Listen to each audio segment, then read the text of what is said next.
This is Blues with Saturn Blues Gaming, and normally I come up with something funny, or try to at least, but I'm gonna talk about something that's been weighing on my mind. Something that I feel like so many of us have either bury their heads in the sand to ignore, or they're aware of it, or they're powerless, or really just don't know. I've been thinking about a lot of the state of the world, you know, and how every day it feels like we're teetering closer and closer to annihilation. And it's such a horrifying experience. And for someone like me who gets, who goes into a severe depression about, you know, because of the existential crisis that, the world is facing, it's hard for me to kind of voice my concerns, but I want to. I see so many people wishing certain things. I see a lot of people clamoring, for, the Civil War. Oh, we're about to do a Civil War because I'm in the US, You know how that's going right now. And I just have a few rebuttals. There's a scene in Doctor Who where Bonnie and Kate are standing in front of a box that will destroy, their enemies. All to rise up for their glorious, revolution. And the doctor literally sits there and tries to talk, Kate down.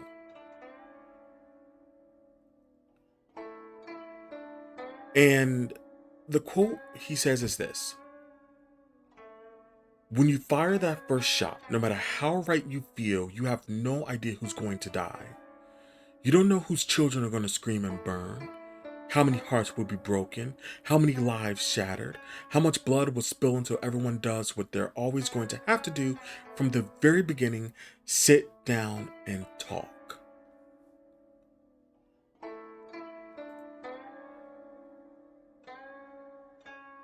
And it's such a truth to that. We have people that because of the social contract that we're in, we have people that we vote into power that have such control of our lives that they can do anything. They can give us rights, they can take away rights, they can make this illegal, make that legal, they can do everything that they want. And that includes put us in a war we don't want to fight, put us in a war that can hurt people, that can kill, people. It's not, I don't care what religion that you're under, war is not something that we should ever do. And no one seems to care. No, I take that back. Some people care. Others froth at the mouth for it because they believe this is their opportunity to hurt people that they feel aren't like them. That could be because of the color of their skin. That could be because of the people they love. That can be because, of the gender they are or the gender they want to be. It's like they forget that these people, they have hopes, they have dreams, they have ideas, they have a history behind them. And it's like, I fear this thing I don't understand, so instead of wanting to sit down and talk and understand them, I just want to get rid of them and bury them under the sand.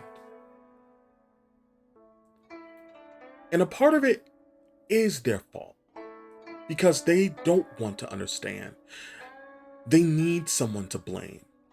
But at the same time, it's not their fault either because the people that are making them not want to understand, the people that don't want them to have that unity, you know, are the oligarchy.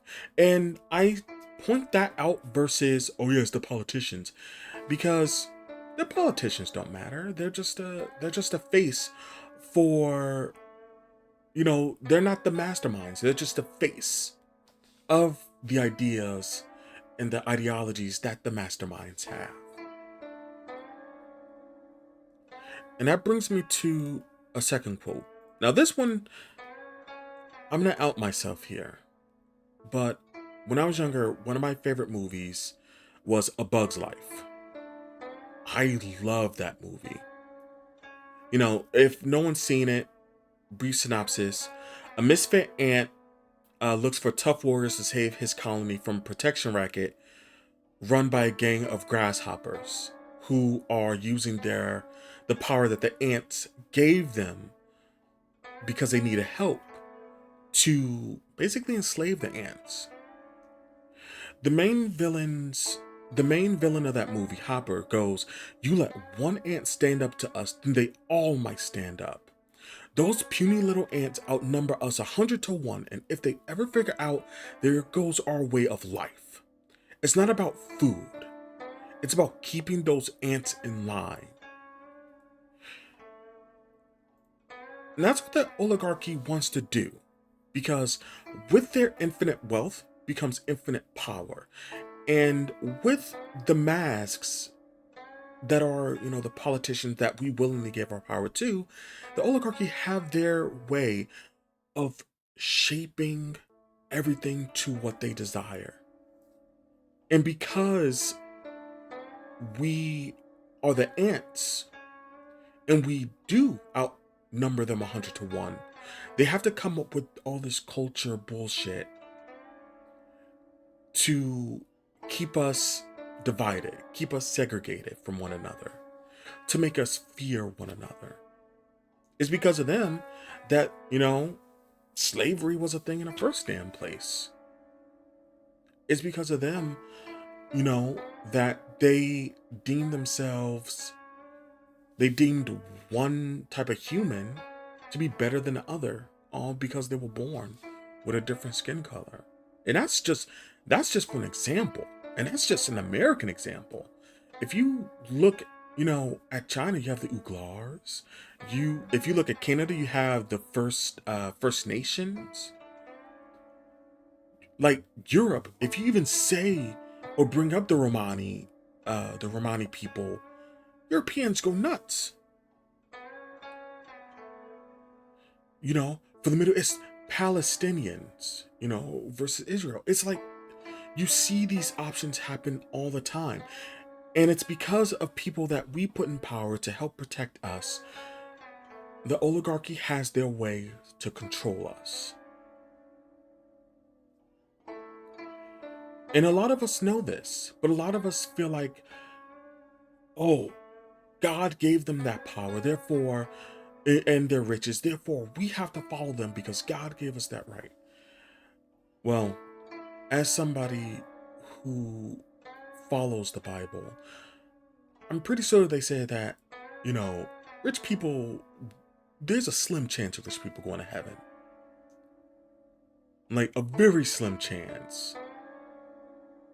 And I know there's a particular quote for that. Like a rich person has a better chance of going to heaven than a needle going through the eye of a camel or something like that.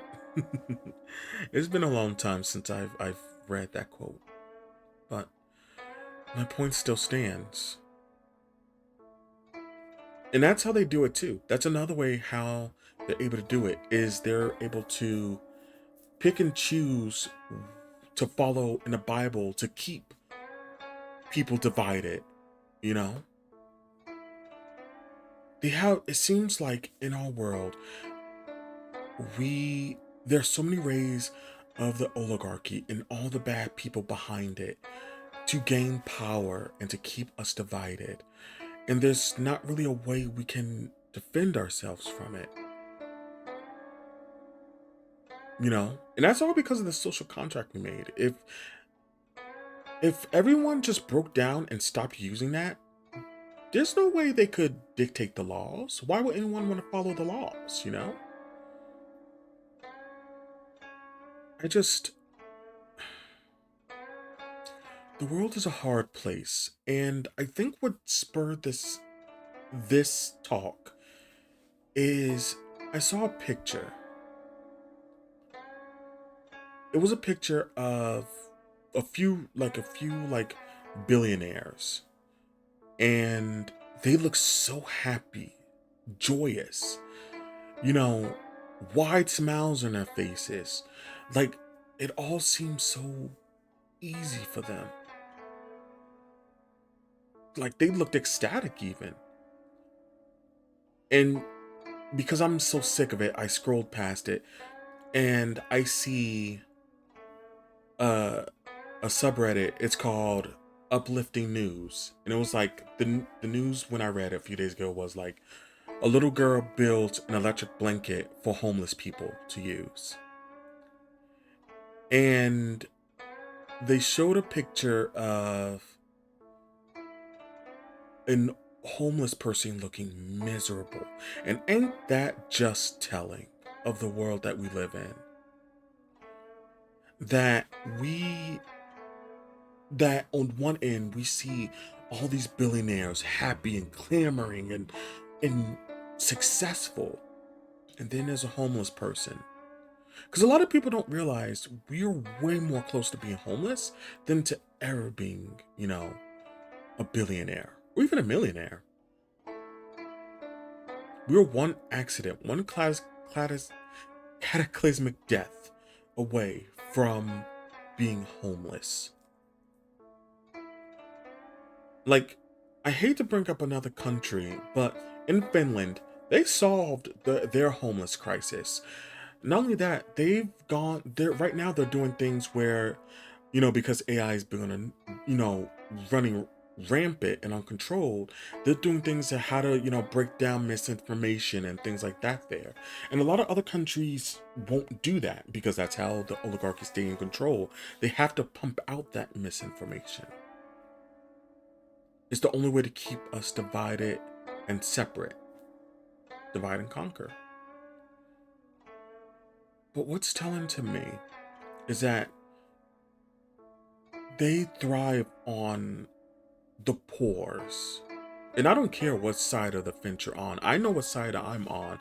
It should be obvious by the way I'm talking what side I'm on. But it's telling how thrilled they are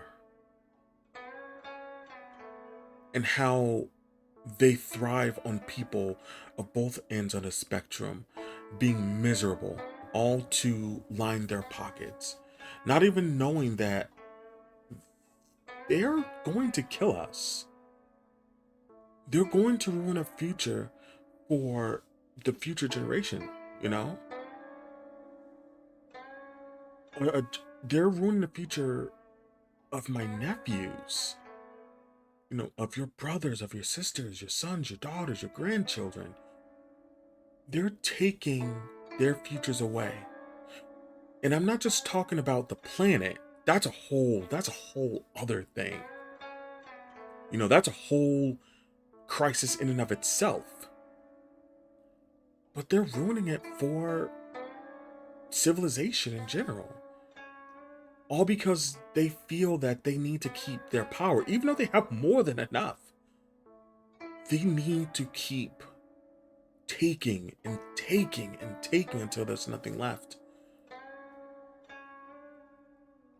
But despite my depression, there is one thing that I want to keep in mind, and one thing I wanted to kind of impart to everyone who's struggling or feel dread, about what's coming up.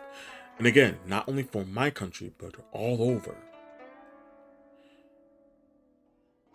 In Brandon Sanderson's Mistborn, The Final Empire, Helsier and Goodman Menace,